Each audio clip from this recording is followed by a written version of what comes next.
We're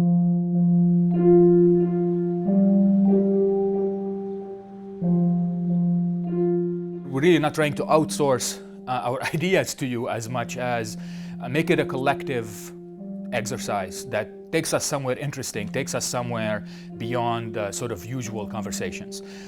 Which is why you're here. You know, we didn't think of, oh, let's do a Google search of who writes on sovereignty. And the point was to bring people here who have been thinking about a topic related to these issues for a long time and have been thinking deeply and broadly about it, connecting it to other issues. So that's why we're all here.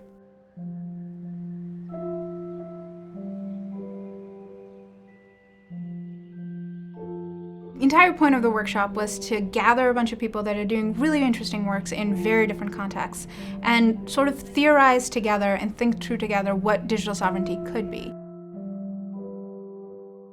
So our notions of privacy have changed, right? And so digital sovereignty is also about protecting individual privacy, individual information, health information, shopping information, browsing information that are truly crucial to who we are as individuals.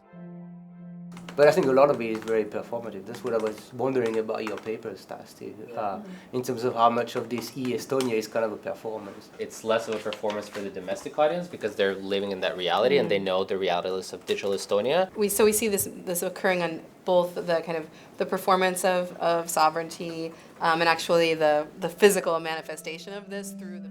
People sometimes don't think about their individual data and what that might mean, but ultimately, your life and your data is being aggregated into larger structures.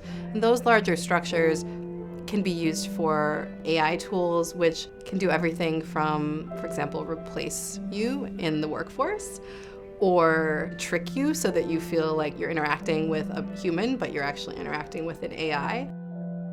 It's rather than say, you know, we have digital technologies, they're changing everything.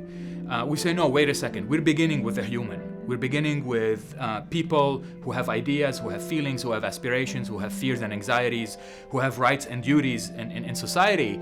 And we're asking, how does the entry of digital devices in their hands and how has their use of digital networks changed the way that they think about their dreams, their aspirations, their fears, their jobs, their loved ones? Could we imagine a way to socially network without having to give all of our data to an entity like Facebook? Could we imagine different ways to relate to data such that the environmental impact of data-driven technologies is far less? I want to understand if there are different ways for us to relate to data and data infrastructures, and I think that there are.